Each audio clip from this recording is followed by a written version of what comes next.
कहानी की शुरुआत में एक बाप और बेटी की जोड़ी से शुरू होती है जो अपनी छुट्टियों के दौरान वेस्टर्न नॉर्वे में मौजूद ट्रोल पहाड़ी पर चढ़ रहे थे। और उस पहाड़ी के ऊपर पहुंचने के बाद टोबिया ने अपनी बेटी नोरा को लेजेंड ट्रोल्स के बारे में बताया। माना जाता है कि हजारों साल पहले यह बहुत बड़े ट्रोल्स पूरी दुनिया में घूमा करते थे, पर फिर एक दिन किसी ने इन ट्रोल्स पर जादू करके इन्हें पत्थर की मूर्तियों में बदल दिया। और वही इन पुरानी कहानियों पर विश्वास करने वाली टोबिया का मानना था कि ये ट्रोल्स अभी भी नॉर्वे की पहाड़ियों में ही छुपे हुए हैं और वह कभी न कभी दोबारा से जिंदा हो जाएंगे। यह बात सुनकर नोरा को भी इसमें काफी दिलचस्पी आने लगी। लेकिन इसके 20 साल बाद जब नोरा बड़ी हो गई तो उसका इन कहानियों और जादू पर से विश्वास उठ गया और अब वह सिर्फ मॉडर्न साइंस पर ही भरोसा करती थी। अब वह एक पेलियंटोलॉजिस्ट बन चुकी थी। दरअसल पेलियंटोलॉजिस्ट ऐसे साइंटिस्ट होते हैं जो धरती के नीचे मिलने वाले पुराने जानवरों के अवशेषों को देखकर बीते हुए समय के बारे में चीजों का पता लगाते हैं। 6 महीने की कड़ी मेहनत के बाद आज आखिरकार उसे एक बेहतरीन फसल मिल गई, जिसकी खुशी में उसने अपने दोस्तों के साथ पार्टी करने का फैसला किया। वही दूसरी तरफ पहाड़ों पर मेट्रो स्टेशन बनाने के लिए तेजी से कंस्ट्रक्शन की जा रही थी और इस मेट्रो का रास्ता बनाने के लिए तेजी से पहाड़ों में धमाके किए जा रहे थे, जिसके चलते कई लोग इस कंस्ट्रक्शन का विरोध भी कर रहे थे। लेकिन उन सबको नजरअंदाज करते हुए इंजीनियर्स एक बार फिर से एक धमाका करने लगे। पर जब वो लोग गुफा के अंदर पहुंचे तो उन्हें कुछ अजीब सी आवाज सुनाई दी। इससे पहले कि वह कुछ समझ पाते, अचानक से वहां की जमीन जोर जोर से हिलने लग गई, जिसके अगले ही मिनट उन इंजीनियर्स की नजर एक बहुत ही बड़े खतरनाक राक्षस पर पड़ी, जिसे देखते ही वह लोग तेजी से अपनी जान बचाने के लिए भागे। लेकिन पहाड़ों के गिरते हुए मलबे के चलते वह लोग गुफा के अंदर ही फंस गए। कुछ ही देर में इस हादसे की खबर नॉर्वे की आर्मी हेडक्वार्टर्स में भी पहुंच गई, जिसके बाद जनरल ने एक जहाज को उस जगह की साफ तस्वीरें खींचने के लिए बुलाया ताकि वो लोग अच्छे से समझ पाए कि आखिर वहाँ हुआ क्या है। इसके साथ ही जनरल ने इस बारे में प्राइम मिनिस्टर को भी सूचित करने का आदेश दिया और थोड़ी देर बाद ही नॉर्वे की प्राइम मिनिस्टर अपने एडवाइजर एंड्रियास के साथ तुरंत ही मिलिट्री बेस के लिए निकल गई, जहां रास्ते में उनकी मीटिंग डिफेंस मिनिस्टर से हुई, जिसने उन्हें बताया कि इस हादसे से कम 50 से ज्यादा लोग मारे गए हैं। और इसके बाद उन्हें इस जगह की कुछ तस्वीरें दिखाई गई जिसमें धरती के अंदर काफी बड़े बड़े छेद दिखाई दे रहे थे। और उधर नोरा भी अपने दोस्तों के साथ पार्टी कर रही थी, पर तभी अचानक वहां एक आर्मी हेलीकॉप्टर आया जिसमें से एक फौजी उतरा और उसने नोरा को बताया कि उसे अभी के अभी प्राइम मिनिस्टर से मिलने के लिए बुलाया गया है। और यह जानकारी मिलते ही नोरा बिना समय बर्बाद किए उसी हेलीकॉप्टर में बैठकर मिलिट्री बेस के लिए निकल गई। उसके वहां पहुंचते ही एंड्रियास उसे एक कमरे में ले गया जहां सभी टॉप रैंक ऑफिसर के साथ साथ खुद प्राइम मिनिस्टर भी बैठी हुई थी। और अभी तक जितनी जानकारी उन्हें मिली थी उसके मुताबिक सभी लोग को लग रहा था कि शायद यह सब कुछ जानलेवा गैस की वजह से हुआ था। लेकिन नोरा इस बात से सहमत नहीं थी और तस्वीरों से मिले पैरों के निशानों से उसे भी लग रहा था कि शायद यह कोई बहुत बड़ा प्राचीन जानवर है जो दोबारा जिंदा हो गया है। इस चीज पर एंड्रियास के पास कुछ सुझाव थे, लेकिन उसने यह बातें सबके सामने बोलना सही नहीं समझा। और वही बाकी गवर्नमेंट ऑफिसर को नोरा की बात सिर्फ एक मजाक लग रही थी और उनके मुताबिक इस सब के पीछे कोई प्राचीन जानवर हो ही नहीं सकता। इतने साल से खा क्या रहा था, मरा कैसे नहीं वो। पर तभी सिगरेट नाम की एक कंप्यूटर जीनियस उस कमरे में आई और उसने सभी के सामने इस हादसे का एक वीडियो रखा जो उसने बहुत मुश्किल से ढूंढा था। और जैसे ही उसने वीडियो प्ले किया तो कमरे में मौजूद सभी लोग हैरान रह गए, क्योंकि उस वीडियो में 150 फीट लंबा एक बहुत बड़ा राक्षस था। और अब इस वीडियो से यह साफ हो चुका था कि 150 फुट लंबा एक जीव नॉर्वे की पहाड़ियों के बीच घूम रहा है। उधर लेस्का नाम के एक गाँव में एक बूढ़ा आदमी अपने घर में शांति से समय बिता रहा था कि तभी उन्हें किसी के दहाड़ने की आवाज सुनाई दी और कुछ ही सेकंडों के बाद उनके घर का सारा सामान जोर जोर से हिलने लग गया। उन दोनों को लगा कि शायद भूकंप आया है और इसलिए वो लोग अपने घर में बने सीक्रेट रूम में घुस गए। और जब वो लोग सब कुछ शांत होने के बाद बाहर निकले तो उन्होंने देखा कि उनका पूरा घर तबाह हो चुका था और उसके साथ साथ आसपास के एरिया में भी काफी तबाही मची हुई थी। उधर नोरा अभी इस हादसे की जांच करने के लिए पूरी तरह से तैयार थी और सभी ऑफिसर्स की सहमति से प्राइम मिनिस्टर ने उसे साइंटिफिक एडवाइजर के तौर पर नियुक्त कर दिया। मीटिंग खत्म होते ही एंड्रियास ने नोरा को लेस्गा के हादसे के बारे में बताया, जिसके तुरंत बाद वह लोग एक हेलीकॉप्टर में बैठकर लेस्गा के लिए निकल गए, जहां रास्ते में उन दोनों ने एक दूसरे से काफी बातें भी की। जिस दौरान एंड्रियास ने नोरा से उसके पेलियंटोलॉजिस्ट बनने की वजह पूछी, जिस पर नोरा ने उसे बताया कि उसे बचपन से ही नेचर से प्यार था और वह अपने आसपास की दुनिया को और अच्छे से जानना चाहती थी। साथ ही उसने एंड्रियास को अपने पिता टोबिया के बारे में भी बताया कि कैसे वह उसे बचपन में पहाड़ों पर ले जाकर उनसे जुड़ी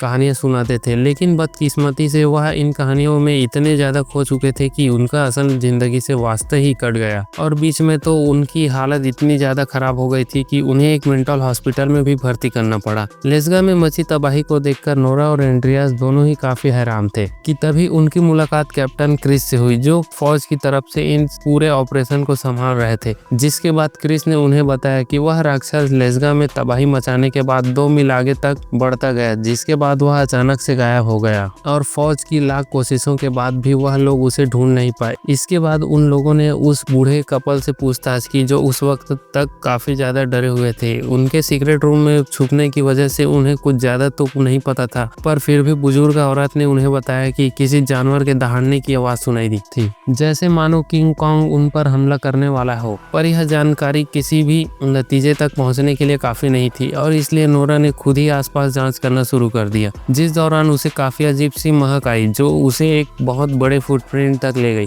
नोरा ने तुरंत ही उस पैर के निशान की जांच करना शुरू किया, पर उसकी लाखों कोशिशों के बाद भी उसे वहां कोई बायोलॉजिकल सब्सटेंस नहीं मिला जिससे वह उस राक्षस की जांच करवा सके। और अब जब उनके सामने कोई रास्ता नहीं बचा था तो आखिरकार नोरा ने अपने पिता से मदद लेने का फैसला किया, जो उस वक्त काफी दूर एक पहाड़ पर रहते थे, जहां जल्द से जल्द पहुंचने के लिए नोरा, एंड्रियास और कैप्टन क्रिस ने एक हेलीकॉप्टर का इस्तेमाल किया। पर जैसे जैसे ही वो लोग वहां पहुंचे तो टोबिया ने उन पर बंदूक तान दी, लेकिन अपनी बेटी नोरा को वहां देखकर वह अगले ही सेकंड शांत हो गए। जिसके बाद उसने सभी को अपने घर के अंदर बुलाया, जहां इतने सालों बाद भी वो ट्रोल्स पर रिसर्च कर रहा था। और जैसे ही उन लोगों ने टोबियो को वो वीडियो दिखाई तो वह हैरान हो गया और नोरा को फिलहाल कुछ भी समझ नहीं आ रहा था और इसलिए उसने अपने पिता से एक साइंटिफिक एक्सप्लेनेशन मांगी ताकि वो लोग इससे बचने का रास्ता ढूंढ सके। लेकिन टोबिया अपने रिसर्च पर अड़ा रहा और उसके मुताबिक ट्रोल्स नॉर्वे से इसलिए गायब हुए क्योंकि वहां पर सभी लोग ने ईसाई धर्म अपना लिया। और साथ ही उसने बताया कि वह इस राज का खुलासा कई साल पहले करने वाला था, लेकिन उसे तो चुप करवाने के लिए पागल खाने भेज दिया गया। इसके बाद उसने अपना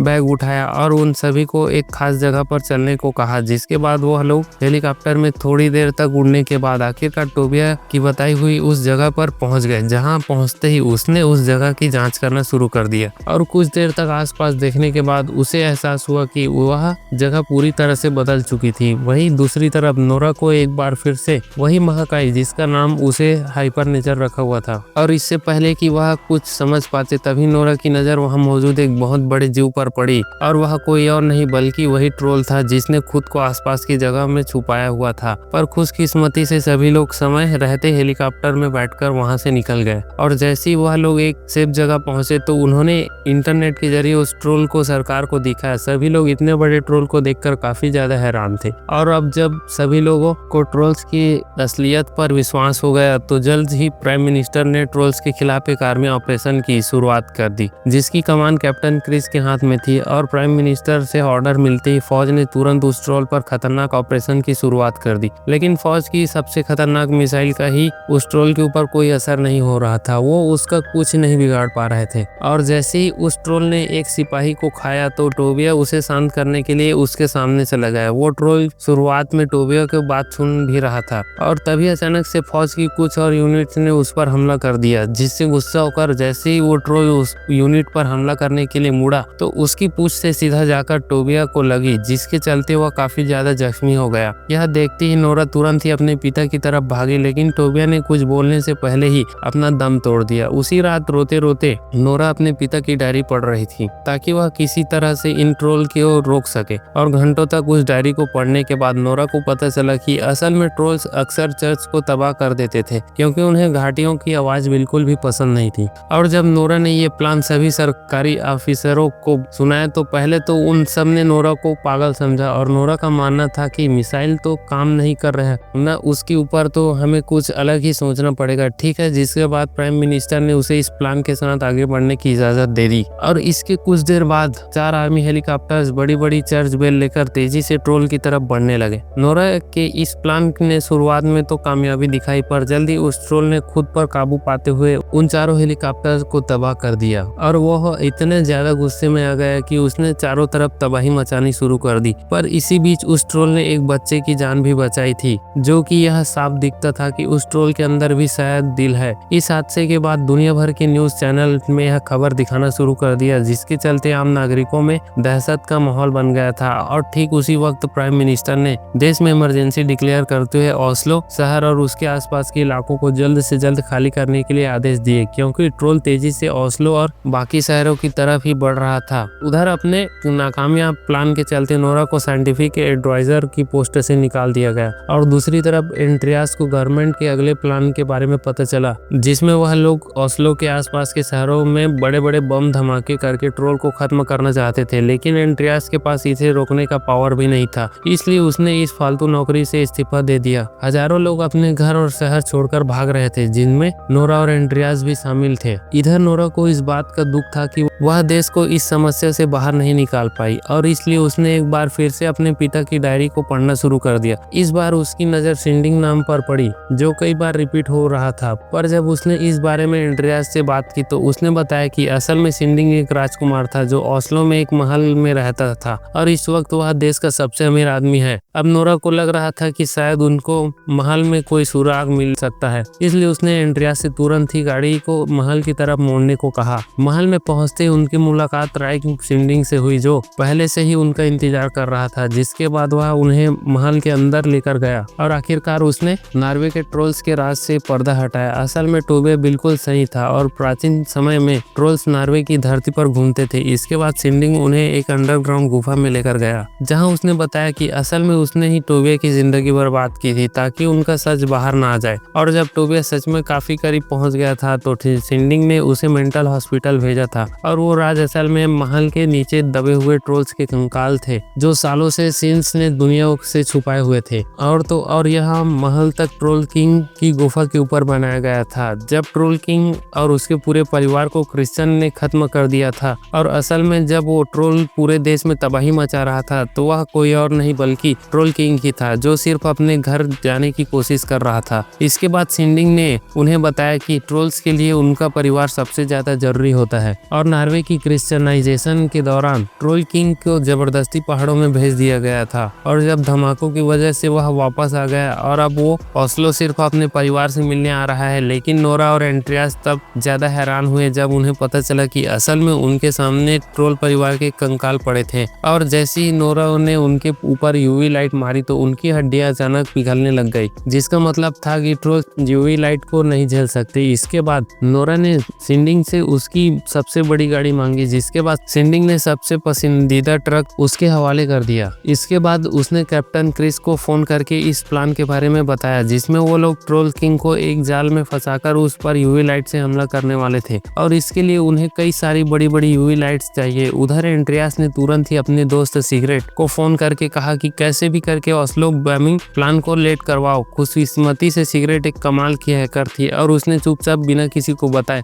मिसाइल्स को फायर होने से ही रोक दिया। उधर नोरा और एंड्रियास अपने ट्रक में ट्रोल किंग के बच्चे का स्कल लेकर घूम रहे थे और जानबूझकर ट्रोल किंग का ध्यान उस पर खींचने की कोशिश कर रहे थे। पर यह सब करके सिर्फ ट्रोल किंग को यूवी लाइट ट्रैप के पास ले जाना चाहते थे और जैसे ही ट्रोल ने उस कंकाल को तोड़ा तो उसे एहसास हुआ कि असल में अब उसके परिवार का कोई नहीं बचा है और वह इस बात से और गुस्से में आ गया। उधर मिलिट्री बेस में सिगरेट को हैकिंग करते हुए रंगे हाथों पकड़ लिया गया, लेकिन तभी जनरल ने भी उसकी बात समझते हुए प्लान को रद्द कर दिया, क्योंकि अभी भी उस वक्त वहां कई सारे आम नागरिक मौजूद थे जो इन धमाकों में मारे जाएंगे। उधर नोरा व एंड्रियास किसी तरह से ट्रोल को लाइटों के ट्रैप तक लाने में कामयाब हो गए और उसके वहां पहुंचते ही कैप्टन क्रिस की पूरी टीम ने एक साथ अपनी लाइट्स ऑन कर दी और अब उनका प्लान कामयाब भी हो गया था, क्योंकि धीरे धीरे वो ट्रोल जलने लग गया। लेकिन उसे इस तरह तड़पता हुआ देखकर अचानक से नोरा का मन बदल गया और उसने एक एक करके सभी यूवी लाइट को बंद कर दिया, क्योंकि वह उसकी जिंदगी बचानी चाहती थी। लेकिन तब तक काफी देर हो चुकी थी, क्योंकि ठीक उसी समय सूरज उग गया। सूरज की रोशनी जैसे ही ट्रोल किंग पर पड़ी तो वह कमजोर होकर जमीन पर गिर पड़ा और एक पत्थर में बदल गया। उसकी मौत को देखकर नोरा को अंदर ही अंदर काफी दुख हुआ। जहाँ सभी लोग खुशी मना रहे थे, वही एंड्रियास और नोरा को अभी भी यह चिंता सता रही थी कि कहीं इस देश में और तो नहीं बचे हुए हैं। तभी प्राइम मिनिस्टर भी वहां पहुंच गई और वह नोरा के काम से इतनी ज्यादा खुश थी कि उनके पास उसकी तारीफ करने के लिए कोई शब्द नहीं बचे थे, लेकिन उनकी मुस्कुराहट उसकी खुशी को साफ जाहिर कर रही थी। तो दोस्तों मूवी यहीं पर समाप्त होती है और तो मुझे ट्रोल किंग के लिए बुरा लगा। आखिर बंदा अपने घर ही तो जाना चाहता था। आप इस बारे में क्या सोचते हैं? कमेंट्स में जरूर बताना। मिलते हैं अगली वीडियो में।